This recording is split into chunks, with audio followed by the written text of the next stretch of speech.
வணக்கம் நண்பர்களே, மற்றொரு கலந்துரையாடலில் உங்களோடு இணைந்து கொள்வதில் மகிழ்ச்சி. இன்றைக்கு இந்த இந்த பதிவு என்னென்றால், அண்மையில் ஊடறுப்பு நிகழ்வில் தமிழரசு அவர்கள் அருஸ் பிரபாகரனை நேர்கண்டிருந்தார். அவர் இராணுவ ஆய்வாளர் என்று தான் அவர் அறிமுகப்படுத்தப்படுகிறார்.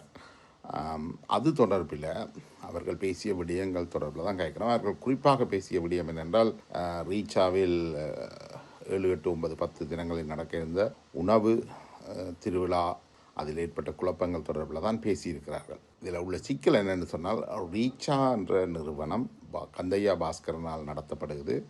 அதே போல் ரீச்சாவினுடைய நட்பு நிறுவனங்களாக அல்லது சகோதர நிறுவனங்களாக இருக்கின்ற ஐபிசி கந்தையா பாஸ்கரனால் நடத்தப்படுகிறது. தமிழ்வின், லங்காஸ்ரீ மற்றும் பல்வேறு ஊடறுப்பு போன்ற நிகழ்வுகள் அனைத்துமே கந்தையா பாஸ்கரனின் கட்டுப்பாட்டில் இருக்கிற விடயங்கள் தான். அப்போ இவர்கள் அந்த ரீச்சாவில் இடம்பெற்ற சம்பவத்தை நியாயப்படுத்துகின்ற வகையில் தங்களுடைய ஊடகங்களின் பலத்தை கொண்டு ஒரு கையாள முயற்சித்திருக்கின்றார்கள். இது தொடர்பில் தான் நாங்கள் பேச இருக்கிறோம். அதுக்கு துணையாக அருஸ் அவர்களும் அழைத்து வரப்பட்டிருக்கின்றார் இந்த நேர்காணலில். இப்போ இந்த ஐபிசி பாஸ்கரன், அடுத்தது இந்த ஊடக நிறுவனங்கள், மேற்சொன்ன ஊடக நிறுவனங்கள், அருஸ் பிரபாகரன் போன்றவர்கள் இந்த விடுதலை போராட்டம் நடந்து கொண்டிருந்த காலகட்டங்களில் மே மாதம் 15ஆம் தேதி வரை நாங்கள் விடுதலை புலிகள் தமிழீழத்தை நெருங்கிவிட்டார்கள், இன்னும் சில தினங்களில் தமிழீழம் கிடைத்துவிடும் என்ற அடிப்படையில் தான் இவர்களுடைய ஆய்வுகள் அனைத்துமே அமைந்திருந்தது. இப்போ இவர்கள் ஒரு வெளிப்படையான ஆய்வாளர்களாக கருதப்பட முடியாது. இந்த ஊடகங்களும் வெளிப்படைத்தன்மையோடு இயங்குறதில்லை. அன்றைக்கும் அவர்கள் வெளிப்படைத்தன்மையோடு இயங்கல, இன்றைக்கும் அவர்கள் வெளிப்படைத்தன்மையோடு இயங்கவில்லை என்றது தான் அதுகின்ற பின்னணி. அப்போ அவர்கள் மே 15ஆம் தேதி 2009 வரைக்கும் தமிழீழத்தை நெருங்கி விட்டோம் என்றவர்கள் என்னென்று இந்த ரீச்சாவினுடைய உணவு திருவிழாவை பாரபட்சம் இல்லாமல், அதாவது தங்களால் நடத்தப்பட்ட உணவு திருவிழாவை மக்கள் மீது பழியை மடைமாற்றி தாங்கள் எல்லாம் சரியாக செய்தார்கள், இது ஒரு திட்டமிட்ட சதி என்ற முறையில் தான் அவர்கள் செய்ய பார்க்கிறார்கள். இது தொடர்பில் தான் இந்த பதிவு இடம்பெறுகின்றது. இப்போ இவர்கள் ஒரு ஊடகமாகவோ தனிநபர்களாகவோ நேர்மையான கருத்துக்களையோ விமர்சனங்களையோ வைப்பவர்கள் அல்ல. அதுக்கும் அப்பால் தமிழரசு அவர்கள் ஒரு முறை என்னையும் அவர்களுடைய ஒரு விவாத குழுமத்துக்கு அழைத்திருந்தார். அதில் நான் ஒரு கருத்தை முன் வச்சிருந்தேன். நான் என்னென்றால், இந்த யாழ் பல்கலைக்கழகத்தினுடைய கலைப்பீடத்தின் அரசியல் துறை பேராசிரியர் பொங்குதமிழ் கணேசலிங்கன் அவர்கள் பாலியல் குற்றச்சாட்டு சுமத்தப்பட்டவர். இது இலங்கையின் பத்திரிகைகள், ஆங்கில தமிழ் பத்திரிகைகள் அனைத்திலும் வெளிவந்திருந்தது. அவருடைய சட்டத்தரணி ஸ்ரீகாந்தா, அவர் இன்றும் தமிழ் தேசிய அரசியலில் தமிழ் காங்கிரஸோட இணைஞ்சு செயற்படுறார். அதே மாதிரி கணேசலிங்கனும் தமிழ் தேசிய மக்கள் முன்னணியோடு இணைந்து செயற்படுகின்ற ஒருவராக இருக்கின்றார், அல்லது அவர்களுடைய கருத்துக்களுக்கு ஆதரவாக கருத்து சொல்பவராக இருக்கின்றார். அப்போ அவர் ஒரு பாலியல் குற்றச்சாட்டு சுமத்தப்பட்டவர் என்ற விஷயத்தை நான் அதில் குறிப்பிட்டதற்காக தமிழரசு அதில் நான் மன்னிப்பு கூற வேண்டும் என்று கூறியிருந்தேன். நான் இது ஏற்கனவே வெளியில் வந்த தகவல்கள், இது ஒன்று நான் புதுசாக சொல்லலை. ஏற்கனவே அவர் மீது பாலியல் குற்றச்சாட்டுகள் இருக்கின்றது. யாழ்ப்பாண பல்கலைக்கழகத்தில் பேராசிரியர்கள் விரிவுரையாளர் மீது இந்த குற்றச்சாட்டு இருக்குது. அதை விட யாழ் பல்கலைக்கழகத்தினுடைய துணைவேந்தர் சர்க்குணராஜா அவர்கள், முன்னாள் துணைவேந்தர் சர்க்குணராஜா அவர்களே சொல்லியிருக்கிறார், இந்த பேராசிரியர்கள் இரவு வேளைகளில் டெக்ஸ்ட் அனுப்புவார்கள், உங்களுக்கு சாக்லேட் தருவார்கள், கையப்பிடிப்பார்கள், அவதானமாக இருங்கள் என்று பேராசிரியர் சர்க்குணராஜா அவர்களே சுட்டி காட்டியிருக்கிறார். அப்போ அப்படி இருந்தும் நான் சொன்னது, நீங்கள் உங்களுடைய ஊடகத்துக்கு வேணுமானால் நான் இந்த தகவலை சொல்லாமல் விடலாமே ஒழிய நான் அதற்கு மன்னிப்பு கேட்க வேண்டிய அவசியம் இல்லை. உங்களுக்காக, உங்களுடைய ஊடகத்துக்காக, உங்களோட ஊடகத்தை பாதுகாக்கிறதுக்காக வேண்டுமென்றால் அந்த தகவலை இதில் வெளியிட்டதுக்கு நான் வருந்துகிறேன் என்று சொல்ல வேண்டி வந்தது. அப்போ இவர்கள் என்ன செய்கின்றார்கள் என்றால், பொதுத்தளத்தில் மக்கள் அனைவரும் அறிந்த உண்மைகளை கூட தங்களுடைய ஊடகங்களில் சொல்ல தயாரில்லை. என்றால் அவர்கள் தங்கள் குழுமத்தை சேர்ந்தவர்களாக இருப்பதால். என்னால் ஐபிசி அடிக்கடி கணேசலிங்கன் அவர்களை ஆய்வுக்கு அழைக்கின்ற தன்மை அவர்களுக்கு இருக்குது. அதோடு அவர்களுடைய இந்த தமிழ் தேசிய வட்டம், தமிழ் தேசிய மக்கள் முன்னணி, பாராளுமன்ற உறுப்பினர் ஸ்ரீதரன் போன்ற ஒரு சிறு குழுமத்தை ஆதரிப்பவர்களாகத்தான் இந்த ஐபிசி நிறுவனம் எப்பவுமே செயற்பட்டு வந்திருக்கின்றது. அதே போல் ஐபிசி நிறுவனர் கே பாஸ்கரன் மீதும் லண்டனில் இருந்த கலையகத்தில் பணியாற்றிய பெண்கள் சிலர் குற்றச்சாட்டு சுமத்தியிருக்கிறார்கள். அது ஒரு இன்டர்னல் உள்ளக விசாரணையோடையே அது முடிவுக்கு வந்துவிட்டது. அது வெளியில் அந்த தகவல்கள் வரையில்லை. அதனுடைய அந்த குற்றச்சாட்டை நான் வைக்க விரும்பவில்லை. ஆனால் இவ்வாறான சம்பவங்கள் அவர் மீதும் நடந்திருக்கின்றது இங்கே லண்டனில். அந்த குற்றச்சாட்டை கையாண்டவர் தற்பொழுது பரிசில் வாழ்கின்றார். மற்றது லண்டனிலும் விடயங்களை அறிந்த ஐபிசி ஊழியர்கள் இங்கே இருக்கின்றார்கள். ஆனபடியால் இது என்னென்னால் நாங்கள் ஐபிசி நிறுவனம் ஒரு தனி நபர் அல்லது தனிநபருடைய வியாபாரம் அல்லது தவறிழைத்த பலரையும் காப்பாற்றி ஒரு நற்சான்றிதழ் வழங்குகின்ற பாலியல் குற்றங்கள் சுமத்தப்பட்டவர்களுக்கு ஒரு நற்சான்றிதழ் வழங்கக்கூடிய ஒரு நிறுவனமாக அண்மை காலமாக மாறியிருக்கின்றது. அவர்கள் இன்றைக்குமே செய்திகளை தங்களுடைய அரசியல் நோக்கங்களுக்காக திரிவுபடுத்தி தான் அந்த செய்திகளை வெளியிடுறார்கள். அது விடுதலை புலிகளின் காலகட்டங்களில் இருந்து வந்தது. அப்போ விடுதலை புலிகளின் காலகட்டங்களில் அவர்கள் துப்பாக்கிகளுக்கு பயந்து செய்திகளை வெளியிட்டார்கள். மே 15ஆம் தேதி வரை தமிழீழம் கிடைக்கும் என்று ஆய்வுகள் செய்தார்கள் என்றது அது ஓரளவுக்கு ஏற்றுக்கொள்ளக்கூடியதாக இருக்கும். என்றால் விடுதலை புலிகள் மிக பலமாக இருந்த காலகட்டம். அதற்கு மாறாக அவர்கள் இந்த கருத்தையும் சொல்லிடலாம். ஆனால் இன்றைக்கும் அவர்கள் குற்றவாளிகளுக்கு துணை போகிறதுன்றது ஒரு மிக ஆபத்தான விஷயம். அந்த வகையில் அவர்கள் எவ்வாறு தமிழரசு இந்த கேள்விகளை கேட்கின்றார் என்றதை பார்த்தாலே உங்களுக்கு தெரியும். அந்த அத்தனை கேள்விகளுமே சார்பு நிலை கொண்ட கேள்விகளாக பதிலளிப்பவரை அதற்கு சாதகமாக பதிலளிக்க வற்புறுத்துவதற்காகத்தான் அந்த கேள்விகள் அமைகின்றது. இது பெரும்பாலும் பார்த்தோம் என்று சொன்னால் பாராளுமன்ற உறுப்பினர் அர்ஜுனாக்கு எதிராகவும் முன்னாள் பாராளுமன்ற உறுப்பினர் சுமந்திரனுக்கு எதிராகவும் பதில்களை எடுப்பதற்காக அல்லது தற்பொழுது இருக்கிற அரசாங்கத்துக்கு எதிராக தேசிய மக்கள் சக்தி அரசுக்கு எதிராக பதில்களை எடுப்பதற்கேற்ற மாதிரியான கேள்விகளைத்தான் அவர் வலிந்து திணிக்கிறத நாங்கள் எப்போவுமே பார்க்கலாம். அதில் இந்த இடத்துல இந்த காணொளி முழுதாக பாஸ்கரனை ஒரு காப்பாற்றுவதற்காகவும் பாஸ்கரனை ஒரு புரட்சியாளனாக அனுராகுமார திசநாயக்கா விஜய் அவர்கள் போல இலங்கையின் வடக்கு கிழக்கு தமிழர்களின் ஒரு புரட்சியாளனாக காட்டுவதற்கான முயற்சியாகத்தான் இந்த காணொளி அமைந்திருக்கிறது. நாங்கள் இப்போ அவர்களுடைய காணொளியில் தமிழரசினுடைய கேள்விகளுக்குள்ள செல்வோம். புலம்பெயர் தொழில் முதலீட்டாளர்கள் உங்களுக்கு ஞாபகம் இருக்கும். நான் நினைக்கிறேன் அவர் உங்களுடைய பாடசாலை நட்பு வட்டத்தில் அல்லது நண்பர் என்று நினைக்கிறேன். தொழில் அதிபராக இருக்கக்கூடிய இந்திரன் அவர்கள் யாழ்ப்பாணத்திலே ஒரு நிகழ்ச்சியை நடத்தி இருந்தார். பிரம்மாண்டமான இசை நிகழ்ச்சி. அதன் போது எதிர்பாராத விதமாக சில அசம்பாவிதங்கள் இடம்பெற்றன. ஆனால் அதன் போதும் கூட நீங்கள் ஒரு விடயத்தை வலியுறுத்தி இருந்தீர்கள்.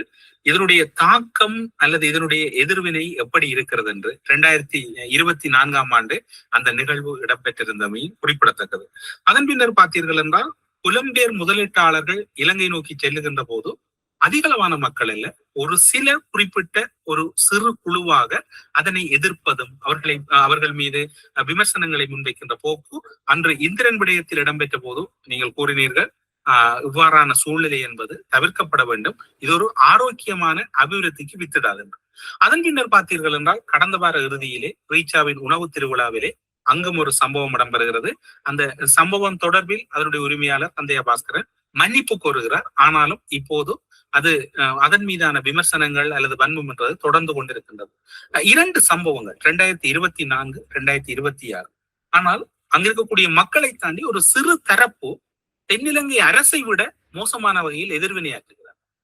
நீண்ட நாட்களாக புலம்பெயர் தேசத்திலிருந்து தாயகம் நோக்கி பல்வேறுபட்ட விடயங்கள் நகர வேண்டும் என்று கூறக்கூடிய ஒருவரான நீங்கள் இதனை எப்படி பார்க்கிறீர்கள்? தமிழரசுடைய அந்த அந்த கேள்வியில் அவர் கேட்கிறார். இந்திரன் அவர்கள் 2024 தன்னுடைய தனியார் பல்கலைக்கழகத்தை ப்ரொமோட் பண்ணுறதுக்காக தமன்னாவை கூப்பிட்டு ஒரு களியாட்ட நிகழ்வை ஏற்பாடு செய்கிறார். பல்கலைக்கழகத்தை அறிமுகப்படுத்துறதுக்கு அவருக்கு ஏன் தமன்னா தேவைப்பட்டார் என்ற ஒரு பெரிய கேள்வி இருக்குது. அப்போ நீங்கள் இளைஞர்களுடைய அந்த கிளர்ச்சிகளை தூண்டி அதில் இருந்து உழைக்கிறதான் நீங்கள் பார்க்குறீங்கள். அடுத்தது அதே போல் இது இங்கால BK பாஸ்கரன் அவர் இந்திரனும் அவரும் மிக நெருங்கிய கூட்டாளிகள். அவர்கள் பல்வேறு நிகழ்வுகளையும் ஒன்றாக கலந்து கொண்டதை நாங்கள் பார்த்துருக்கிறோம். ஆடிப்பாடி மாலத்தீவில் கலந்து கொண்டதையும் பார்த்துக்கிறோம். அவர்கள் இது ரெண்டு, அதாவது ஐபிசி என்ன செய்ததுன்னா தன்னுடைய முதலீட்டாளர்களான அல்லது தங்களுடைய நிறுவனர்களான பாஸ்கரனை பிறகு அங்கால இந்த அவருடைய நண்பர் இந்திரனையும் காப்பாற்றுறதுக்கான ஒரு முயற்சியாகத்தான் இந்த கேள்வி எடுத்தது. இவர்கள் ஒன்றும் இலங்கையில் தமிழ் மக்களுக்கான அபிவிருத்திக்காக இந்த உணவு திருவிழாவோ தமன்னாவுடைய களியாட்டமோ ஏற்பாடு செய்யப்படவில்லை. ஆனால் அவர்கள் ஒரு கலை நிகழ்ச்சியை நடத்தினார்கள், உணவு திருவிழாவை நடத்தினார்கள். அதோடு சரி, அது ஒரு வியாபார நடவடிக்கை அவர்கள் நடத்தினார்கள். அதில் ஒரு சிறு அசம்பாவிதம் ஏற்பட்டது. அந்த அசம்பாவிதத்தை எப்படி தடுக்கிறது என்றது சம்பந்தமாகத்தான் அவர்கள் கவனத்தில் கொள்ளணுமே ஒழிய, நடந்த அசம்பாவிதத்துக்கான காரணத்தை அங்கே வந்த நுகர்வோர் மக்களுடைய தலையிலேயே கட்டி இந்த மிளகாய் அரைக்கிறத முதல்ல இவன் நிப்பாட்டணும். பணத்திமிர் அதிகமானால் இந்த பண முதலைகளுக்குள்ள பிரச்சனை இதுதான். நான் இந்த வார்த்தைகளை பாவிக்கிறதுக்கு நான் நேற்று வரைக்கும் அந்த வார்த்தைகளை பாவிக்க விரும்பலை. இன்றைக்கு அந்த வார்த்தைகளை பாவிக்கிறதுக்கான காரணம், தங்களுடைய இந்த பண பலத்தை வச்சுக்கொண்டு இவர்கள் மக்கள் மீது பழியை போட்டு மக்களை கேவலப்படுத்துகிற முயற்சியை செய்யணும். அதாவது தமிழ் மக்களில் ஒரு பகுதி மக்கள் இலங்கை அரசாங்கத்தினுடைய அந்த கொடூரத்திலும் பார்க்க மோசமானவர்களாக இருப்பதாக காட்டுகிறார். மற்றது இன்றைக்கு இருக்கிற இலங்கை அரசாங்கம், தேசிய மக்கள் சக்தியுடைய அரசாங்கம் எவ்வளவோ மேலான அரசாங்கம், கடந்த கால அரசாங்கங்களோட ஒப்படைக்கல மிக மேலானதாகத்தான் இருக்குது. அவர்களுடைய நேர்காணலிலேயே அதுவும் உரையாடப்படுகிறது. அவர்கள் இந்த ஊழல் மோசடிகளுக்கு எதிராக செயற்படுறார்கள் என்பதையும் சொல்லுகிறார்கள். ஆனால் இந்த மக்கள், அதாவது இந்த நிகழ்ச்சி குழம்புறதுக்கு முக்கிய காரணம் இந்த நிகழ்ச்சியை ஒழுங்கமைக்காமல் விட்டது. சரியான முறையில் ஒழுங்கமைக்க தவறினது தான் இந்த நிகழ்ச்சிகளில் இந்த குழப்பம் ஏற்படுறதுக்கு காரணம். தமன்னா வந்த நிகழ்ச்சியில் கூட அவர்கள் மக்களுடைய வருகையை கட்டுப்படுத்துறது, அவர்களுக்கான ஆசனங்கள், இருக்கைகள், அந்த காட்சிகளை காண்பிக்கிற விஷயங்களில் ஒழுங்கமைப்பு செய்யது. அதே போல் உணவு திருவிழாவிலையும் அவர்கள் எத்தனை பேர் வருவினம் என்ற விடயங்களை இவர்கள் கண்காணிக்கலை. எத்தனை டிக்கெட் விற்றது, எத்தனை பேருக்கு அங்கே சாப்பாடு இருக்கின்றதை கண்காணிக்கலை. இது முற்று முழுதாக ஏற்பாட்டாளர்களுடைய தவறை ஒழிய மக்களுடைய இளைஞர்களுடைய தவறு அல்ல. ஆனால் இவர்கள் எல்லா பழியையும் கொண்டு போய் இந்த இளைஞர்கள் மீது போட்டு அவர்கள்தான் எல்லா அபிவிருத்திக்கும் தடையாக இருக்கிறார்கள் என்ற மாதிரியான ஒரு நிறுவலை செய்ய பார்க்கலாம். ஆனால் இந்த ஊடக ஐபிசி இல்லை தமிழரசுடைய கேள்விகள் எப்போவுமே தனக்கு எதிரான தரப்பு பற்றி, அதாவது ஐபிசி பாஸ்கரனுக்கும் இந்திரனுக்கு எதிரான தரப்புகள் பற்றி மோசமான பரப்புரையை செய்கிறதுக்கு ஏற்ற மாதிரி தான் அவர் அந்த கேள்விகளை கேட்பார். கடந்த காலங்களிலையும் அர்ஜுனா மற்றும் சுமந்திரன் போன்றவர்களை மிக கடுமையாக மோசமாக எதிர்க்கின்ற வகையிலான கேள்விகளை போடுறது, அவர்களை ஒரு துரோகிகளாக சமூகத்தின் முன்னால் அடையாளப்படுத்துறது. அதே சமயம் ஸ்ரீதரன் போன்றவர்களை என்ன சொல்வது, அவர்களுக்கு ஒரு நற்சான்றிதழ் கொடுக்குற விஷயங்களை தான் இவர்கள் செய்து வருகின்றார்கள். அப்போ இந்த சம்பவத்தில் பார்த்தோம் என்று சொன்னால், பாஸ்கரனோ இந்திரனோ இதே நிகழ்ச்சிகளை ஹொலண்டிலேயோ கனடாவிலேயோ செய்திருந்தால் இவர்கள் மீது சட்ட நடவடிக்கை எடுக்கப்பட்டிருக்கும். அதுக்கான பல்லாயிரக்கணக்கான ஈரோக்களை, டாலர்களை இவர்கள் தண்டனையாக செலுத்த வேண்டியிருந்திருக்கும். ஆனால் அதிர்ஷ்டவசமாக அவர்கள் கனடாவிலேயோ ஹொலண்டிலேயோ நடத்தவில்லை. இலங்கையில் நடத்தினபடியாக இவர்கள் மக்களுடைய பாதுகாப்பு அந்த நிகழ்ச்சியில் அசிறுத்தையாக இருந்திருக்கிறார். அந்த அசிறுத்தை காரணமாகத்தான் உணவு திருவிழாவில் ஏற்பட்ட குழப்பங்கள் நடந்தது. ஆனால் அதனை மக்கள் மீது பழி போடுற வகையில் தமிழரசு மடமாற்றுறது மிக தவறான போக்கு. இது மக்களுக்கு எதிரான ஒரு செயற்பாடு. ஐபிசி போன்ற ஊடகங்கள், ஐபிசி, ஊடறுப்பு, தமிழ்வின், லங்காஸ்ரீ போன்ற ஊடகங்கள் பாஸ்கரன் அதன் உரிமையாளராக இருப்பதாலும், இந்திரன் பாஸ்கரனுடைய நண்பர்களாக இருப்பதாலும் இவர்களை காப்பாற்றுவதற்கு தலையால் கிடங்குகின்றார்கள். அப்படி இது என்னதான் நீங்கள் கிடங்குகின்றனாலும் நீங்கள் அங்கே அது சாத்தியப்படும் என்று நான் நினைக்கல. அவர்களுடைய தவறுகளை நீங்கள் நியாயப்படுத்த முடியும் என்று நான் நினைக்கல. இது ஐபிசி தன்னுடைய ஊடக தர்மத்தையும் அந்த நியாயத்தன்மையையும் இதில் இழக்குது. அவர்கள் ஒன்றும் கடந்த காலங்களிலையும் இதே மோசடிகளைத்தான் அவர்கள் செய்திருக்கின்றார்கள். இப்போவும் அதனைத்தான் ஒரு கருத்தியல் மோசடி ஒன்றை அவர்கள் மேற்கொள்கிறார்கள். தமிழ் தேசியம் என்ற போர்வையில் தமிழ் தேசியத்தினுடைய போலி தமிழ் தேசியவாதிகளுடைய ஒரு ஒரு வெள்ளை அடிப்பவர்களாக தான் ஐபிசி, தமிழ்வின், லங்காசிரி மற்றும் ஊடறுப்பு போன்ற நிகழ்ச்சிகள் இருக்குது. அடுத்த கேள்விக்கு நாங்கள் போவோம். இந்த சம்பவங்களின் பின்னணியை நீங்கள் எப்படி உருவகிக்கின்றீர்கள்? கடந்த காலங்களிலே அரசுகளும் இப்போதும் அரசினுடைய அழுத்தங்கள் இருந்தாலும், ஆனால் ஒரு தமிழ் பேசக்கூடிய ஒரு சிறிய வட்டத்தை சேர்ந்தவர்கள் இதன் பின்னால் தொடர்ச்சியாக எதிர்வினையாற்றுகிறார்கள். அதனை எப்படி எடுத்துக்கொள்வது? இப்போ இதில் இவர் சொல்கின்றார், தமிழரசு சொல்கின்றார், ஒரு சிறிய தமிழ் சமூகத்தின் மத்தியில் இருக்கிற ஒரு சிறிய குழுவினர் தான் எதிர்வினையாற்றுகிறார்கள். இதில் அவர் குற்றம் சாட்ட பார்க்குறாருண்டா, அண்மையில் நேற்று முந்த நாள் வெளியான சில காணொளிகளில் இது பரிசிலிருந்து வந்த கட்டளைகளுக்கு நாங்கள் வடக்கில் இருந்த சிலர் இதை மேற்கொண்டார்கள். அவர் என்ன சொல்ல பார்க்குறாருன்னா, பாராளுமன்ற உறுப்பினர் அர்ஜுனாவினுடைய சகோதரர், பரிசில் உள்ள சகோதரர் கட்டளையிட்டு அவர்களுக்கு கூடாக வடக்கில் இருக்கக்கூடிய சில இளைஞர்களை தூண்டி தான் இந்த அசம்பாவிதம் நிகழ்ந்ததாக சொல்கிறார். அப்போ சாப்பாடு அங்கே எல்லாருக்கும் தாராளமாக இருந்தது, இவர்கள் வேணுமென்று வந்து கொட்டி சிதறித்தான் செய்தார்கள். அதோடு அந்த ஒரு குறிப்பிட்ட அந்த இன்சூரன்ஸ் கம்பெனியில் பணியாற்றக்கூடிய ஒரு பெண் வந்து தனியாக ஒரு தொதலை வச்சு கொண்டு தான் அதில் தனக்கு இந்த தொதல் மட்டும்தான் கிடைச்சது, 3500 ரூபாய்க்குன்னு சொல்லியிருந்தார். அவருடைய படத்தை ஏஐ மூலம் எடிட் பண்ணி அவர் ஏதோ பெரிய பிளேட்டில் சாப்பாடு வச்சுக்கிற மாதிரியும் ஒரு காட்சியை பதிவு செய்து அவர்கள் இதை மடமாற்ற வெளிக்கிறத பார்க்குறோம். இது என்னென்னா, இது ஒரு வியாபார நிறுவனத்தில் நிகழக்கூடிய ஒரு சாதாரண விஷயம். அதுக்கான பொறுப்பை ஏற்றுக்கொண்டு அது அவ்வாறான சம்பவங்கள் எதிர்காலத்தில் நடக்காமல் தவிக்கிறத விட்டுட்டு அதை நியாயப்படுத்துறதுக்கு தங்களுடைய ஊடக மசில்ஸை வந்து காட்டுறது வந்து மிக மோசமான செயல், ஒரு அருவருக்கத்தக்க செயலும்.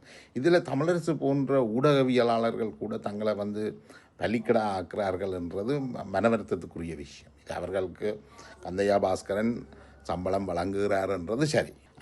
ஆனால் இவ்வாறு பட்டவர்த்தனமாக, அதே மாதிரி தமிழ் அடியான் நினைக்கிறேன், அவர் இன்னொரு யூடியூபர், அவர் முந்தி பாஸ்கரனுக்குள்ள வேலை செய்தவர் நினைக்கிறேன். இவர்கள் எல்லாம் என்ன செய்யணும்னு சொன்னால், பாஸ்கரனுக்கு வெள்ளி அடிக்கிறதுக்காக பாஸ்கரனுக்கு வெள்ளி அடிக்கிறதுக்காக நீங்கள் மக்கள் மீது சேரடிக்கிறீங்க, மக்களின் ஒரு பிரிவினர் மீது நீங்கள் சேரடிக்கிறீங்க. இது எந்த வகையில் நியாயம் என்று நான் நினைக்கிறேன். இது வந்து பாஸ்கரனுக்கு முதலமைச்சர் கனவுகள் எல்லாம் இருக்குது, அதை நீங்கள் இந்த கேள்விகளையும் நீங்கள் கேட்குறீங்க. அப்படி இருந்தும் அதுக்கு நீங்கள் கொடுக்கின்ற இந்த முண்டு கொடுக்க வலிக்கிறது வந்து இந்த வகையிலே உதவி செய்யாது. நீங்கள் மக்களை விரோதித்து கொண்டு தமிழ் மக்கள் நாகரிகமற்றவர்கள், அவர்களுக்கு எப்படி ஒரு விழாவில் கலந்து கொள்கிறேன்னு தெரியாது, மக்கள் நாகரிகமற்றவர்கள், அவர்களுக்கு எப்படி ஒரு களியாட்ட நிகழ்வில் கலந்து கொள்கிறேன்னு தெரியாது, அவர்கள் பனையில் ஏறினோம், கதிரையை உடைக்கினோம், மேசையை உடைக்கினோம், சாப்பாட்டை ஏறினோம், சட்டியை உடைக்கினோம், சட்டியை தூக்கி கொண்டு போயினோம். இதெல்லாம் எங்கேயா நடந்தது? அங்கே அப்படியான சம்பவங்கள் உங்களுடைய காணொலிகளில் வீடியோ கிளிப்லேயே உங்களுக்கு அப்படி ஒரு சம்பவத்தை காட்ட முடியலை. எப்பவும் வந்து நான் முதலும் சொல்லியிருக்கிறேன், வளர்ச்சி அடைந்த நாடுகளோ வளர்ச்சி அடையாத நாடுகளோ பின்தங்கி நாடுகளோ எங்கேயும் வந்து நீங்கள் அந்த சிஸ்டத்தை குழப்பினீங்கள் என்றால், நீங்கள் உங்களோட கடமையை நீங்கள் சரியாக செய்யலை என்றால் மக்கள் குழப்பத்துக்கு உள்ளாவார்கள். இப்போ பார்த்தோம்னு சொன்னால், பொருளாதாரம் ஒரு முக்கிய விஷயம். வங்கிகளில் வந்து மக்கள் முதலீடு செய்திருக்கிறார்கள். இப்போ ஒரு செய்தி வந்துட்டு தண்டு வைங்க, இந்த குறிப்பிட்ட வங்கி திவாலாக போகின்றது. மக்கள் என்ன செய்வினோம், உடனடியாக அந்த வங்கிகளுக்கு முன்னால் போய் தாங்கள் முதலிட்ட காசுகளை வெளியில் எடுக்க பார்ப்பின. இந்த சம்பவம் என்ன நடக்குமெண்டா, தனியாக அந்த குறிப்பிட்ட வங்கியில் இருந்து மட்டும் மக்கள் பணம் எடுக்க போக மாட்டார்கள். ஏனைய வங்கிகள்லையும் மக்கள் ஓடி போய் தங்களுடைய முதலீடுகளை விட்ரோ பண்ண வலிக்கிடுவினோம், திருப்பி மீளப்பெற வலிப்பிக்கணும்.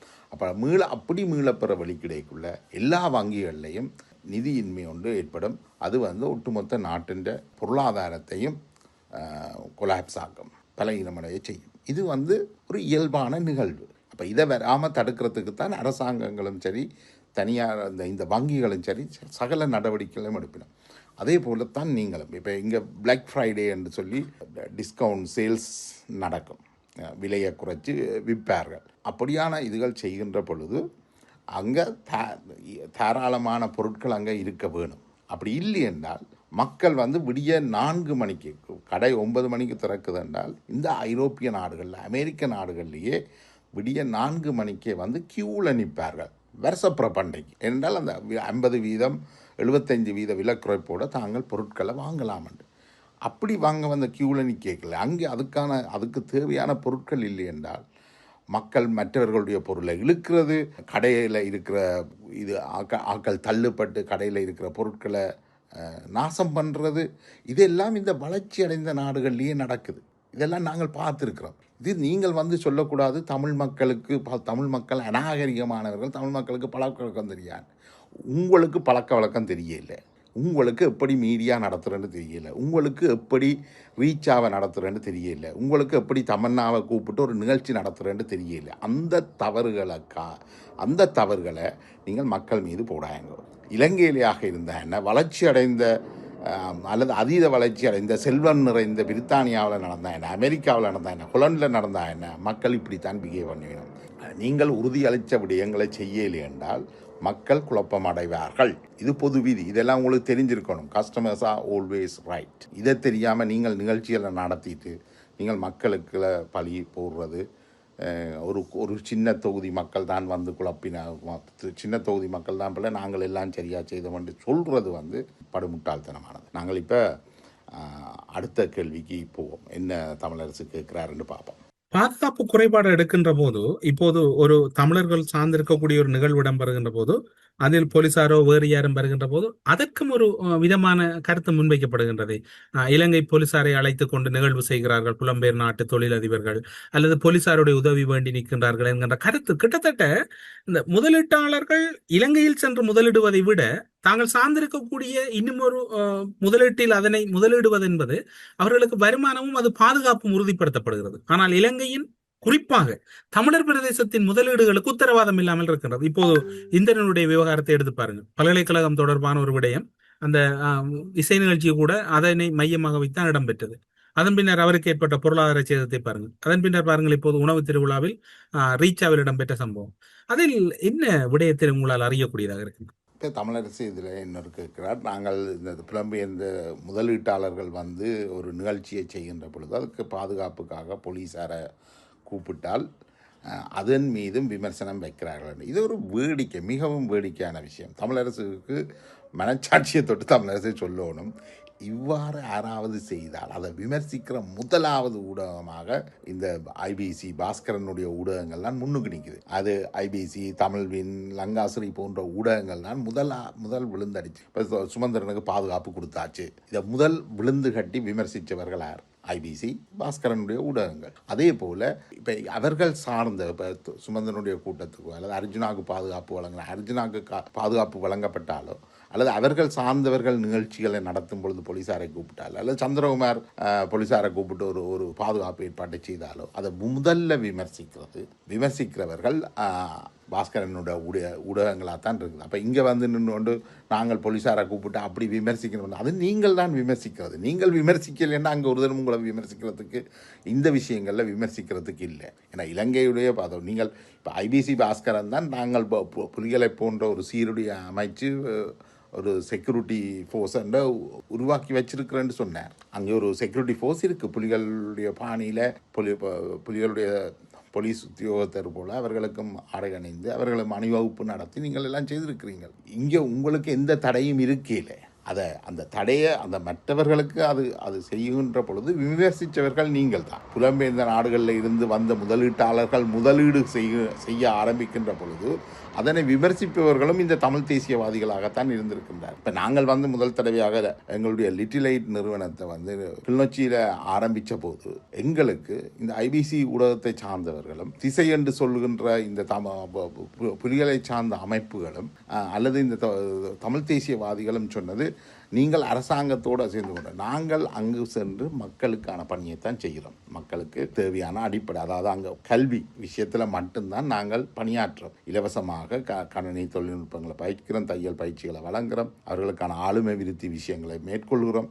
இதை நாங்கள் 16 வருஷமாக செய்கிறோம். ஆனால் இது புலம்பெயர்ந்து இருக்கக்கூடிய இந்த தமிழ் தேசியவாதிகள் அல்ல இந்த தமிழ் தேசியத்தில் தொங்கிக் கொண்டிருக்கின்ற இடதுசாரிகள் எங்கள் மீது இடதுசாரிகள் கூட எங்கள் மீது வைக்கிறது, நீங்கள் அங்கே போய் தமிழ் மக்களுக்கு தமிழ் மாணவர்களுக்கு கல்வியை கொடுத்தால் அவர்கள் போராட வரமாட்டார்கள். இந்த விமர்சனத்தை வச்சவர் வேறு யாரும் இல்லை, சபாநாவலன். ஐபிசியினுடைய ஒரு காலகட்டத்தில் ஐபிசியினுடைய ஒரு மிக முக்கியமான குரலாக இருந்தவர். அதுக்கு பிறகு ஐபிசி பாஸ்கரனுக்கும் அவருக்கும் தொழில்முறை பிரச்சனையில் அவர்கள் பிரிஞ்சு போனார்கள். இந்த விமர்சனத்தை நாவலன் தன்னுடைய இனியொரு பதிவிலேயும் எழுதியிருந்தார்.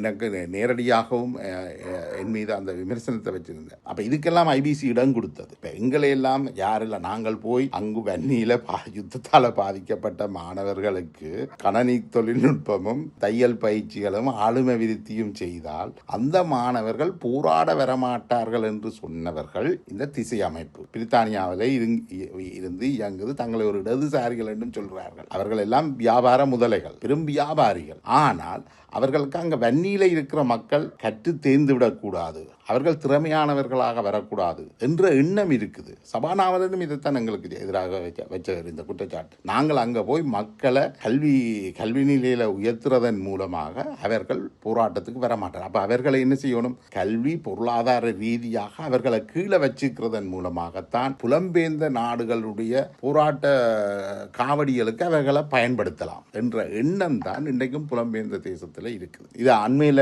நடந்த இந்த விஷயங்கள்ல இந்த தமிழ் தேசியம் பேசுகிற ஆக்கள் மிக தெளிவாயிருக்கிறது. அவைக்கு அங்க உள்ள மக்கள் நல்லா வந்துடக்கூடாது, அந்த மக்கள் சந்தோஷமாக இருந்துடக்கூடாது. அந்த மக்கள் சந்தோஷமாக இருந்தால் போராட வர மாட்டினோம். அந்த மக்கள் கல்வி கற்றா போராட வர மாட்டினோம். அவர்கள் பொருளாதாரத்தில் நல்லா வந்தால் போராட வர மாட்டோம். அப்போ அவர்களுக்கு இதெல்லாம் கொடுக்கக்கூடாது. அப்போ அவர்களை மிக கீழ்மட்டத்தில் வச்சிருந்தா தான் அவர்கள் எப்பவும் போராட்ட உணர்வோடு இருப்பார்கள். இதுதான் இந்த ஐபிசி பாஸ்கரனுடைய ஊடகங்கள், அடுத்தது இந்த திசை போன்ற போலி இடதுசாரி அமைப்புகள், சபாநாவலன் போன்ற போலி இடதுசாரிகளுடைய எண்ணத்தில் இருந்த இதுதான். ஆனால் இன்றைக்கு இவர்கள் எல்லாரும் கோத்தபாயாவுடைய காலகட்டத்திலேயே இவர்கள் எல்லாரும் போய் இலங்கையில் முதலீடு செய்து வியாபாரத்தை ஆரம்பிச்சுக்கிறார்கள், அதை நடத்தி கொண்டிருக்கிறார். நல்ல விஷயம். அதுல எந்த விமர்சனமும் கிடையாது. நீங்க போங்கோ, அங்க முதலீடு செய்யுங்கோ, அங்குள்ள மக்களுக்கும் தொழில் வாய்ப்புகளை கொடுங்கோ, அந்த மக்களை முன்னேற்று. ஆனா உங்களுடைய வெற்றிக்காக ஏனையவர்களை போட்டு அடிக்காங்க. இப்ப நீங்கள் என்ன செய்றீங்க என்றால், அங்க அந்த முதலீடு ஏகபோக உரிமை உங்களுக்கு தான் இருக்கணும் என்று நினைக்கிறீங்க. அதில் தான் அந்த போட்டியும் பொறாமையும் வருகிறது. இப்போ நீங்கள்லாம் அங்கே போய் முதலீடு செய்யணும், மற்றவர்கள் உங்களுக்கு போட்டியாக வந்துடக்கூடாது. அங்கே உள்ள மக்களை எவ்வளவு தூரம் கசக்கி புளியலுமோ, குறைஞ்ச வருமானத்துக்கு குறைஞ்ச சம்பளத்துக்கு கசக்கி புளிந்து அந்த லாபத்தை நீங்கள் எடுக்கணும்னு நினைக்கிறீங்க. யார்? ஐபிசி ஊடக குழுமம், ரீச்சா குழுமம், லங்காஸ்ரீ, தமிழ்வின் குழுமம், திசை குழுமம், நாவலன் குழுமம், இதெல்லாம் இதைத்தான் நீங்கள் செய்கிறீங்க. நீங்கள் ஓப்பனாக வெளியில் சொல்லுங்க, இல்லை நாங்கள் போய் முதலீடு செய்திருக்கிறோம், அது மாதிரி மற்றவையும் வாங்கோ, முதலீடு செய்யுங்கோ. இலங்கையில் ஒரு சுமூகமான நிலை வந்திருக்கு, அதனால தான் நாங்கள் அங்கே அந்த முதலீட்டை மேற்கொள்கிறோம். அப்படி நீங்களும் முதலீடு செய்து மக்களுடைய வாழ்க்கை தரத்தை உயர்த்துங்கோ, அவர்களுடைய பொருளாதாரத்தை உயர்த்துங்கோ, அவர்களுடைய கல்வியை உயர்த்துங்கோ. வடக்கு கிழக்கு முன்னேற்றம் அடையும். அதன் மூலமாக நாங்கள் எங்களோட உரிமைகளை வென்றெடுக்கலாம். இதைத்தான் நாங்கள் செய்கிறோம், மற்றவையும் செய்ய சொல்கிறோம். ஆனால் நீங்கள் என்ன செய்கிறீங்களா? நீங்கள் மட்டும் செய்கிறீங்கள், மற்றவர்களை எப்படியாவது அங்கே வர விடாமல் தடுக்கிறீங்க. அது பாஸ்கரனாக இருந்தானே, இந்திரனாக இருந்தானே, திசைகளாக இருந்தானே, நாவலனாக இருந்தானே, இதைத்தான் இவர்கள் செய்யணும். இவர்கள்ட்ட ஓப்பன் அண்ட் டிரான்ஸ்பரன்சி கிடையாது, வெளிப்படைத்தன்மை கிடையாது. அதுதான் இங்கே உள்ள மிக முக்கியமான பிரச்சனை. இப்போ நாங்கள் தமிழரசுடைய அடுத்த கேள்வியை பார்ப்போம். என்ன கேட்கிறாரு? இந்த விடயங்கள் எதிர்காலத்தில் கட்டமைக்கப்பட வேண்டும், அல்லது ஒரு புரிந்துணர்வு ஏற்பட வேண்டும் மக்கள் மத்தியிலே. இது தொடர்பான சரியான வகையில், குறிப்பாக சொல்ல போனால் நீங்கள் யுத்தத்துக்கு பின்னர் அந்த மக்களுடைய நிலைமைகள் என்பது இன்று அந்த மக்கள் ஏதோ ஒரு வகையில் சில இடங்களுக்கு தங்களுடைய குடும்பமாக சென்று தங்களுடைய மகிழ்வுகளை வெளிப்படுத்தக்கூடிய சம்பவங்களில் ஒரு சிலருடைய இந்த சம்பவங்களை எப்படித்தான் கையாளும்? இதில் நீங்கள் கூறுகின்ற அரசு தலையிடவில்லை, அல்லது எந்த ஒரு பாதுகாப்பு தரப்பினரும் தலையிடவில்லை. ஆனால் அங்கு செல்கின்ற ஒரு சிறு கூட்டம் தான் இதில் இந்த சம்பவத்தோடு ஈடுபடுகிறார்கள் என்றால் இது தொடர்ச்சியாகத்தான் இடம்பெற்றுக் கொண்டிருக்கிறது. 2024ஆம் ஆண்டு சம்பவம் இடம்பெறுகிறது தொடர்ச்சியாக. இதனை எப்படி கையாள்வது, இதில் எப்படி வெற்றி கொள்வது? உங்களுடைய அனுபவத்தில் இதுக்கான விடயங்களை வந்து வடக்கு கிழக்கில் இருக்கக்கூடிய பாராளுமன்ற உறுப்பினர்கள், தேசிய மக்கள் சக்தியுடைய பாராளுமன்ற உறுப்பினர்கள் இதுக்கான குரல்களை எழுப்பணும். அது மட்டுமல்லாமல் நாங்கள் இந்த நிலைமையிலே ஒரு ஒரு ஒரு ஒரு மாற்றம் தமிழ் மக்கள் ஏற்கனவே மாற ஆரம்பிச்சிருக்கிறார்கள். மாநசபை தேர்தல் நடக்கின்ற பட்சத்தில் அந்த மாற்றத்தை உறுதிப்படுத்தணும். ஊழலற்ற ஒரு அரசு வடக்கு கிழக்கில் உருவாகணும். அதன் மூலம் மட்டும்தான் இது சாத்தியம். ஒரு நீண்ட உரையாடலாக போய்விட்டது. இவ்வளவு நேரம் உங்களோட நேரத்தை செலவழித்து இதனை பார்த்து கொண்டிருந்த உங்கள் அனைவருக்கும் நன்றி.